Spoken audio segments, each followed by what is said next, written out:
60वां सर्ग। कौशल्या का विलाप और सारथी सुमंत्र का उन्हें समझाना। तदनंतर जैसे उनमें भूत का आवेश हो गया, इस प्रकार कौशल्या देवी बारंबार कांपने लगी और अचेत से होकर पृथ्वी पर गिर पड़ी। उसी अवस्था में उन्होंने सारथी से कहा, सुमंत्र, जहां श्री राम है, जहां सीता और लक्ष्मण है, वही मुझे भी पहुंचा दो। मैं उनके बिना अब एक क्षण भी जीवित नहीं रह सकती। जल्दी रथ लौटाओ और मुझे भी दंडकारण्य में ले चलो। यदि मैं उनके पास न जा सकी तो यमलोक की यात्रा करूं।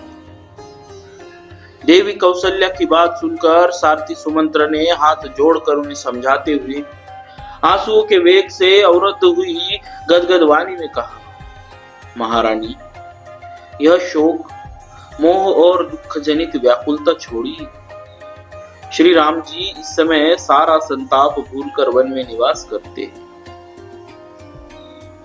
धर्मज्ञ एवं जितेंद्रिय लक्ष्मण भी उस वन में श्री रामचंद्र जी के चरणों की सेवा करते हुए अपना परलोक बना रहे।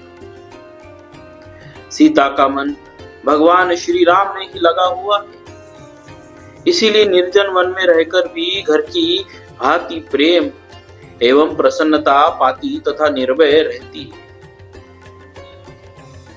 वन में रहने के कारण उनके मन में कुछ थोड़ा सा भी दुख नहीं दिखाई देता।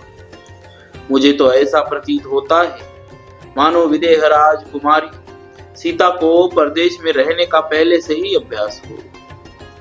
जैसे यहाँ नगर के उपवन में जाकर वे पहले घूमा करती थी, उसी प्रकार निर्जन वन में भी सीता सानंद विचरती है। पूर्ण चंद्रमा के समान मनोहर मुख वाली रमणीय शिरोमणि उदार हृदया सती साध्वी सीता उस निर्जन वन में भी श्री राम के समीप बालिका के समान खेलती और प्रसन्न रहती है। उनका हृदय श्री राम में ही लगा हुआ है, उनका जीवन भी श्री राम के ही अधीन है।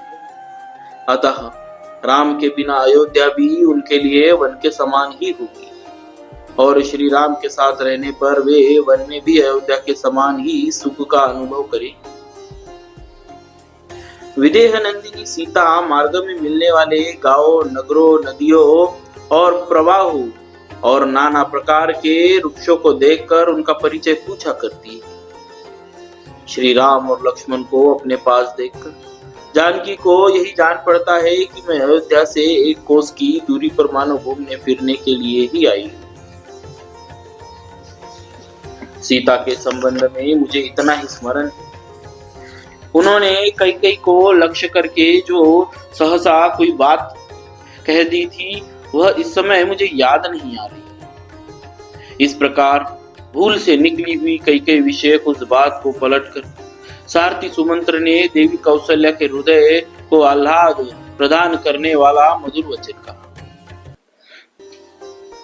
मार्ग में चलने की थकावट, वायु के वेग, भयदायक वस्तुओं को देखने के कारण होने वाली घबराहट तथा धूप से भी विदेह राजकुमारी की चंद्र किरणों के समान कमनीय कांति उससे दूर नहीं होती है। उदार हृदया सीता का विकसित कमल के समान सुंदर तथा पूर्ण चंद्रमा के समान आनंददायक कांति से युक्त मुख कभी मलिन नहीं होता है, जिनमें महावर के रंग नहीं लग रहे। सीता के वे दोनों चरण आज भी महावर के समान ही लाल तथा कमल कोश के समान कांतिमान है। श्री रामचंद्र जी के प्रति अनुराग के कारण उन्हीं की प्रसन्नता के लिए जिन्होंने आभूषण का परित्याग नहीं किया है, वे विदेह राजकुमारी भामिनी सीता इस समय भी अपने नुपुरों की झनकार से हंसों के कलनाद का तिरस्कार करती हुई लीला विलास युक्त गति से चलती है। वे श्री रामचंद्र जी के बाहुबल का भरोसा करके वन में रहती है और हाथी, बाघ अथवा सिंह को भी देखकर कभी भय नहीं मानती। अतः आप श्री राम, लक्ष्मण अथवा सीता के लिए शोक न करें। अपने और महाराज के लिए भी चिंता छोड़ी। श्री रामचंद्र जी का यह पावन चरित्र संसार में सदा ही स्थिर रहेगा। वे तीनों ही शोक छोड़कर प्रसन्न चित्त हो महर्षियों के मार्ग पर दृढ़ता पूर्वक स्थित है और वन में रहकर फल मूल का भोजन करते हुए पिता की उत्तम प्रतिज्ञा का पालन कर रहे हैं। इस प्रकार युक्ति युक्त वचन कहकर सारथी सुमंत्र ने पुत्र शोक से पीड़ित हुई कौशल्या को चिंता करने और रोने से रोका, तो भी देवी कौशल्या विलाप से विरत न हुई।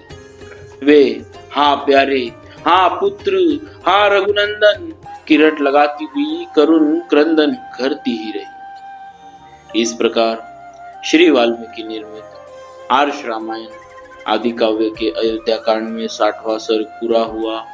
बोलिए श्री सीताराम जी महाराज की जय। भक्तवत्सल भगवान की जय।